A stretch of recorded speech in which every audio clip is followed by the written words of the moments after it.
What's going on, everyone? So today I'm bringing you an in-depth look on a very good, in my opinion of course, budget conscious trainer from Reebok. Of course, we're talking about the Reebok Flashfilm Trainer 2.0. So we're going to break this down, discuss just how cheap you can actually get these for, what they're good for, what they're not so good for. So stay tuned.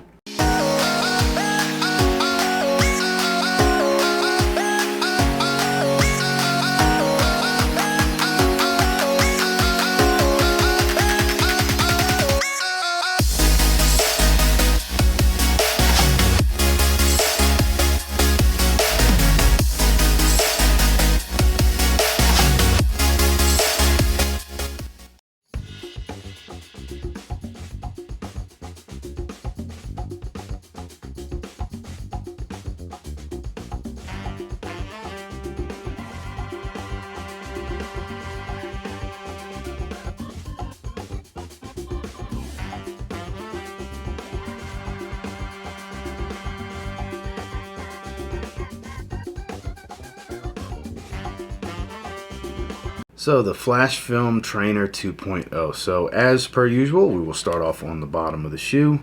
It has a waffle pattern design with some straight line, pretty pliable soft rubber here on the front.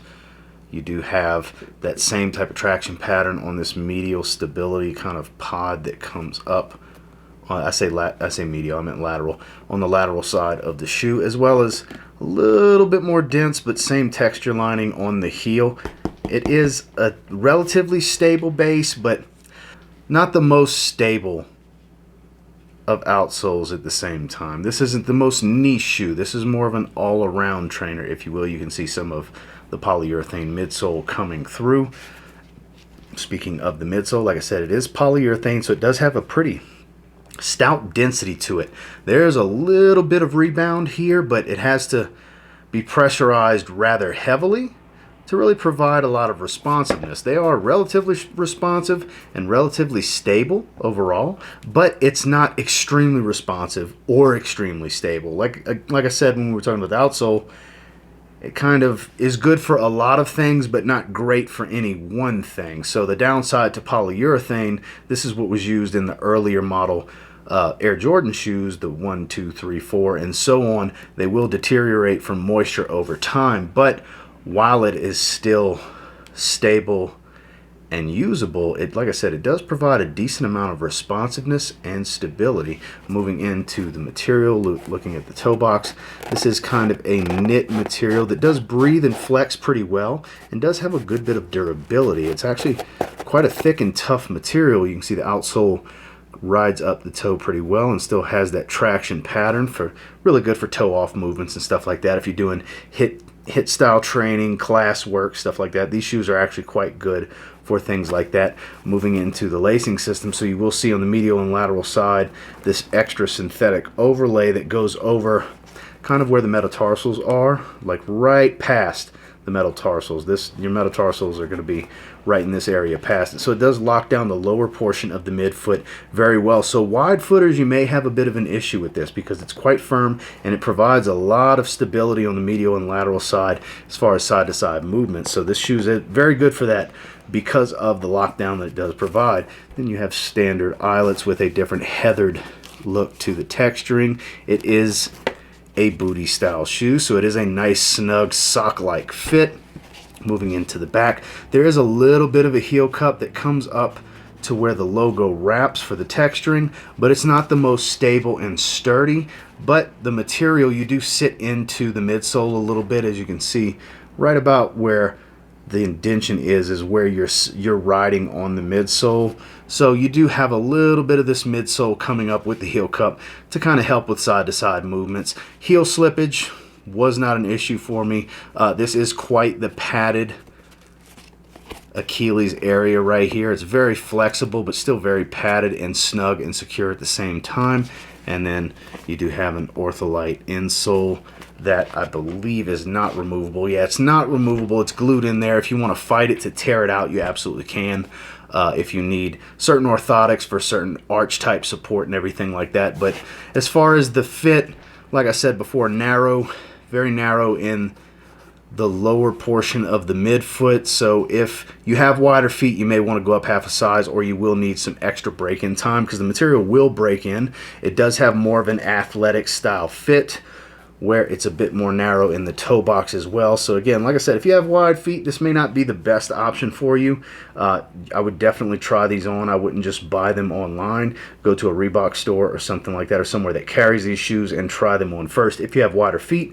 But for me personally, I don't have wide feet, so it actually fits me perfectly. I did go true to size with my normal 8.5, and I do have a little bit of room in the toe box. I would say close to the half-inch range, so technically I could have went with an 8 if I really wanted a very snug fit, but based on the way these fit in the midfoot, the 8.5, my true size, was perfect, because now that they have broken in through several wearings, they do fit perfectly. So lifting, this is where it's good but not great. So they do have quite a bit of stability, not the most stable shoe out there. It's not going to provide the level of stability of a Tri-Base Rain 4, a Metcon, shoes like that. You're not going to get that level of stability, but it does not really seem to feel compression. Trap bar deadlifts, squats, regular deadlifts, sumo deadlifts, I didn't really notice any compression. But then again, I don't really go beyond the 400-pound mark with any of those lifts. So for me personally, it's totally fine. Now, those of you that are stronger than I am, I don't know, you may have some stability issues with compression, but this isn't your typical foam. This is a polyurethane midsole, so it is much more firm than your standard EVA. The heel to toe drop, I did not check online, but it looks to be about an 8 or so, maybe even 10 millimeter heel to toe drop, but I would say 8 millimeters is a safe bet. So the stack height's a little bit higher, so it will be good for snatch grips and power cleans and stuff like that, where you want your heel raised a little bit and you still want some firmness in the back. It's not like a hardcore lifting shoe where it's a type of TPU hard plastic or anything like that, where it's just completely firm and stable, whereas these are pretty firm and stable, and you lose some of the responsiveness, and the step-in comfort is not as grand. That's where that Ortholite insole comes in to give you a little bit of step-in comfort, because polyurethane midsoles traditionally aren't the most comfortable for all-day wear. That's where an insole can really change things for you. So stability, I would say better than good, but definitely not great. You can definitely do some casual lifting, Olympic style movements, CrossFit style workouts. No problem with this. It's just not the most niche hardcore lifting shoe, where if you're quite a bit stronger than me and you're doing in the 500, 600, 700 pound range on power lifts, this might not be a good shoe for you. This is more for the all-around trainer needs, where you need something good. You do some classes, you do some plyometric workouts, and you do some lifting. That's where this shoe will shine. But overall, not bad for lifting, just not great. Speaking of plyometrics and agility, this does shine. This does very well with plyometrics and agility. Box jumps, things of that sort. Light runs on the treadmill, actually solid for light runs on the treadmill. Longer runs, I would say not the most comfortable shoe. I've done quite a bit of cardio in these shoes, and I haven't had any real foot fatigue, but then again, I don't all-out sprint in these shoes, and on the treadmill, I don't really go super fast for a super long period of time. I kind of, I'll jog for a little while, then I'll do a fast-paced walk on a high incline for a while, and kind of go back and forth between that. So these do absolutely fine for lighter runs, jogging, cardiovascular movements. Plyometrics, these actually do very well. I actually quite enjoy doing box jumps in these. It's nice to stay up on your toes. This is a really good shoe for that, whereas not the most responsive shoe in the world, but they do have a pretty good feel and responsiveness. If you're the type that needs shoes that provide a lot of ground feel when you're doing certain movements, this is actually pretty solid for that, because that polyurethane midsole is firm enough to really provide a lot of feel. This is not like a basketball shoe where you have a ton of compressionable comfort for constantly jumping up and down as high as you can, whereas when you're jumping on boxes and things like that, it will be just fine. So overall, a solid plyometric type movement type of shoe. Great for agility work, in my opinion, because the lateral and medial stability is definitely there. It provides a lot of great fit and feel. It's a strong athletic fit. This is a great shoe if that's your predominant style of workout. Casual, everyday, and bodybuilding. So they're okay for everyday. casual bodybuilding lifts, cables, benches, things like that, of course they're going to be just fine. Doing some more of your hip style exercises, hip thrusts and things of that nature. Leg days, not counting squats in particular, but when you're on the leg press, the hack squat, doing calves, it provides enough flexibility, though not the best shoe for doing calf raises. I will say I prefer something a little bit more flexible in the toe box for calf raises because I like to do a variety where it's toes out, toes in, and then your standard. So I do need a little bit more flexibility than these provide, though these aren't bad.